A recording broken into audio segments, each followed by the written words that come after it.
Scripture lesson this morning is taken from the 10th chapter of Matthew, verses 24 and 25. Excuse me. It's in page 10 in the New Testament if you want to follow me in your pew Bible. A disciple is not above the teacher, nor a slave above the master. It is enough for the disciple to be like the teacher and the slave like the master. If they have called the master of the house Beelzebub, how much more will they malign those of his household? Scripture of God for the people of God.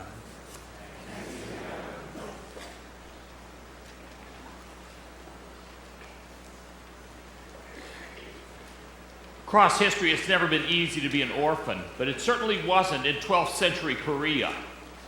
The boy hardly had any memories of his parents.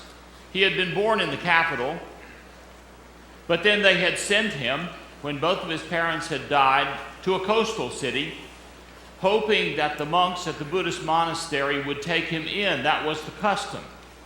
But when he went there, there was disease through the cities of Korea, and there was disease in the monastery. So they closed their door to him. Even though a tiny child, he went to live under a bridge, where he met his friend, his older brother, you might say, Crane Man. He was called Crane Man because, as a young man, he had injured his leg and basically could only stand on one. And he would hop along, and he looked like a crane to people. He named the orphan boy, he named him Tree Ear, for the lichen that grows on the dead stumps of trees and the logs that had fallen in the woods, because you see, just like the lichen, he could find no seed or parent plant. And so Tree Ear grew up foraging for food wherever he could. When someone would walk past with a pack of rice, and an opening would come in the pack and the rice would fall out, Tree Ear would follow along, picking up the grains of rice one by one. The food that other people threw out, he gathered for himself and Crane Man. But in his spare time, he lurked in the wooded area near where the potters worked. And he especially had an eye for one particular potter. His name was Min. He watched him work at the potter's wheel day after day, raising pots from lumps of clay like magic. As the wheel turned, his hands simply seemed to lift the clay from nowhere. Tree Ear was fascinated. He was afraid to get too close, but he watched day after day as the potter made tiny animals that would go on the pots in various ways, or would make incense holders or burners.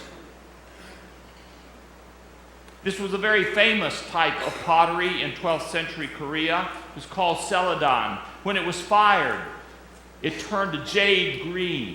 It was very highly valued, not only in Korea, but in centuries later in Japan and beyond.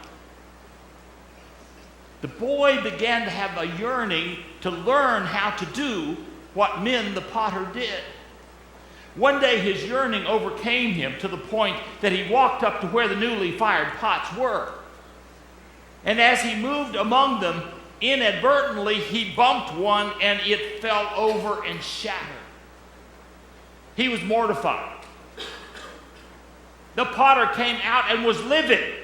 This was his work. This was his art. This was his living.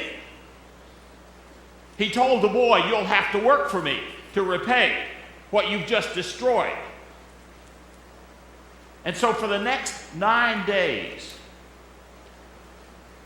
Tree Ear was sent out day after day to chop wood for the kiln.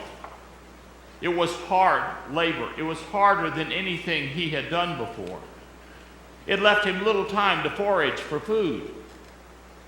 But he did it because he knew he owed that to the potter for what he had broken, but also it allowed him when he brought the wood in to be close enough to watch men at a very close proximity working with his pots.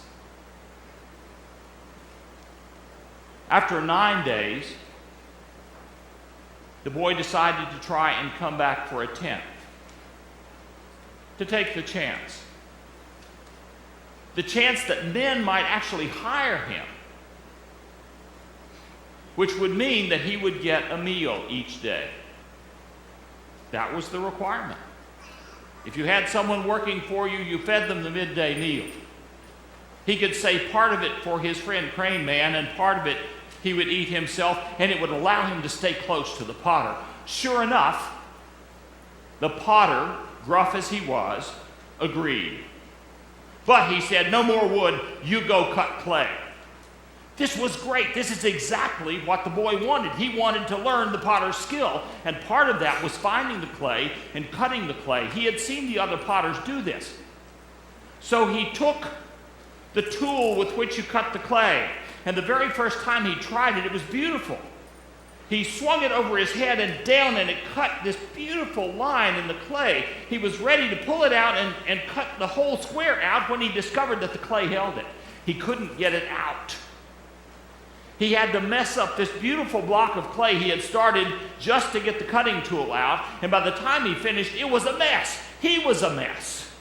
But he cut enough clay to put into a cart and bring back. The potter was not pleased, but he sent him out again. And little by little, Trier learned how to cut the clay into the right size blocks, to get just the right color of clay, and to bring it to the potter. Sure enough, he was given a meal every day. And he saved part of that back for his friend, and a part of it he ate himself. And then one day, Min's wife came out, and she was carrying not just the meal for the boy, but she was carrying a suit of clothing about his size. She gave it to him. He was overwhelmed. No one had ever given him anything this valuable. He had always picked up rags from the street to dress in, cast-off clothing people didn't want anymore. He had no idea where it had come from or why she had given it to him. But he thanked her profusely. And she said, "It's fine. It's okay. You see, years ago we had a son. He was about your age. He was about your size when he died. These were his clothes. We have no use for them now. We've kept them all these years, but now we pass them along to you. You can use them."